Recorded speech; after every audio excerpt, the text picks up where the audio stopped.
Hey guys, what is happening? Nihat here with Film Comics Explained, and we are back with the thrilling conclusion of Aliens, Female War. When we had left, Ripley and her grunts had returned to Gateway Station with the Queen Mother. Their plan was to use the Queen to lure her kin and then wipe them out with nuclear weapons. They arrived at the facility housing the explosives, only to find that someone had broken in and burnt the interior along with its occupants. Meanwhile, on another part of the planet, Amy and Paul had been taken by the aliens to their lair, leaving Ben on his own, who was frantically searching for them. Newt finally decided enough was enough and jacked one of the ships from Gateway in an attempt to rescue Amy, the same way that Ripley had done for her all those years ago on LV-426. We returned to Newt, who has landed on Earth. I wasn't sure where to begin, and then I heard the screams. The sound was close, reverberating beneath the broken streets. Each time I escaped the alien, it seemed to bring me back. I began to realize this was more than capricious fate or chance. It was design. It was meant to be. The terrible screams grew louder and I wanted to join them, add my voice to the rising howl of pain and horror. Oh my god. I could feel my skin blister from the heat of the blaster fire. There were hundreds of them, thousands, all subordinate to the Queen, desperate to protect her. There are xenomorphs coming in from all around her, but we can see that Newt is able to fend them off. As long as I was alive, I was a threat to their survival. Somehow, intuitively, the alien intelligence knew that. I wanted Amy. They wanted me. A hand reaches from behind and silences Newt. She turns around and soon recognizes Ben. It's you. Your transmissions. She asks if Amy is okay, and Ben replies by saying, "My God, you were watching. You saw. Follow me. We may still make it out alive." They have Amy with the others, part of their breeding stock. I've been here for days trying to find a way in. Do you have any idea what it's been like? Hearing her cry, knowing there was nothing I can do. Newt tells him that she does, and that was precisely the reason why she was there. She then goes on to say, "I have to find her. Something's happening. I can sense it." The creatures are moving with a new sense of direction. Ben explains that the xenomorphs have left the underground and were headed to a new place with Amy. They exit the sewers and Ben points in the same direction that Ripley and her crew were at. We head over to Ripley's grunts who are working away. They are 3 hours away from final destination and we can see some of them are anxious and eager to leave as soon as possible. The alien knows death better than any of us. This place is filled with it. Maybe that frightens you, but it welcomes the alien like an old friend. As Ben and Newt get closer, they can see a horde of xenomorphs moving in on Ripley's position. They then begin to have trouble with the ship's controls as Newt explains, it's one thing to preset coordinates, but she has actually never flown one of these things at close range before. She tells him that they are losing power. Newt comes to after the crash. She then looks at Ben, who appears to be lifeless. Christ. I'm so sorry. We then hear Ripley's voice say, "You should be. What the hell did you think you were doing by coming here? You know what we're risking just by landing. The mountain's alive with those alien things, and the bomb has been armed." Newt asks if Amy's father was okay, and Ripley confirms that he is unconscious, but will survive. Is that what this is all about? Damn it, Newt. The little girl is gone. Newt refuses to accept this, and tells her that they have taken Amy with them. She tells Ripley that she may be able to leave without her, but Newt is unable to do this.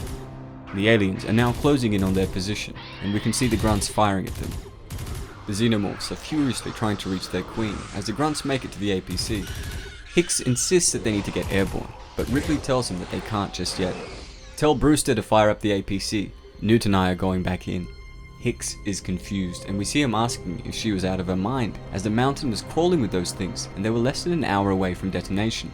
Ripley then says, "I'm not leaving her, Hicks. Not this time. And never again," before asking him to stay with the dropship and give them as much time as he can.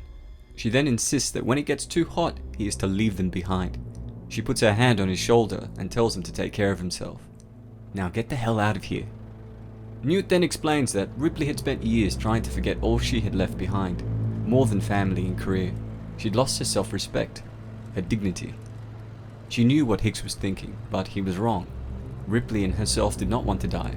They were trying to find a way to live, and maybe that little girl could show them how. Newt and Ripley drive the APC straight through the horde of aliens. After several minutes of this, Ripley realizes that she is starting to lose system control as the acid continues to eat through the hydraulics. Newt asks what this meant, and Ripley confirms that they are losing her. The APC tips over on its side.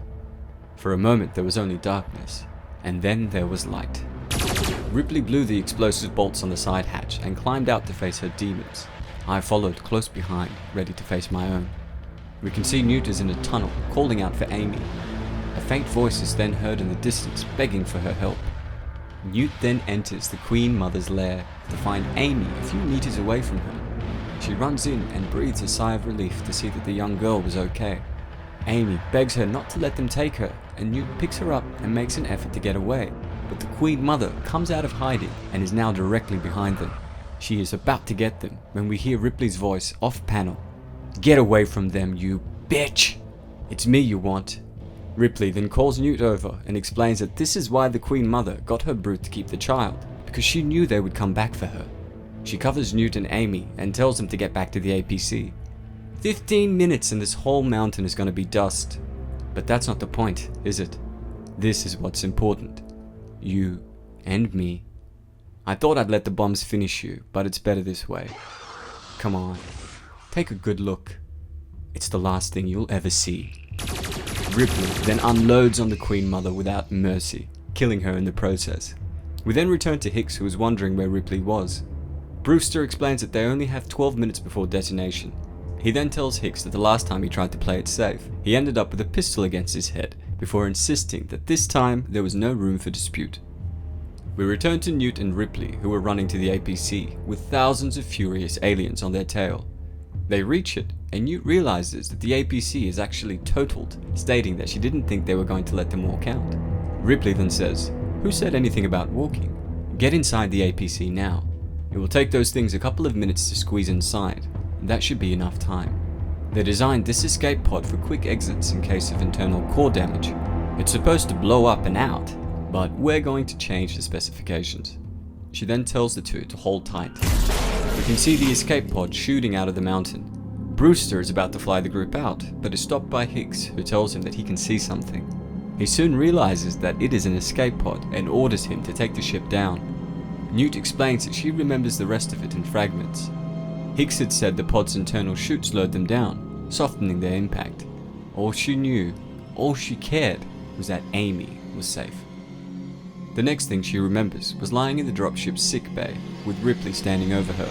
We can see Newt asking if they were going to sleep all the way home, and Ripley reassures her that they would, and that she would never leave her.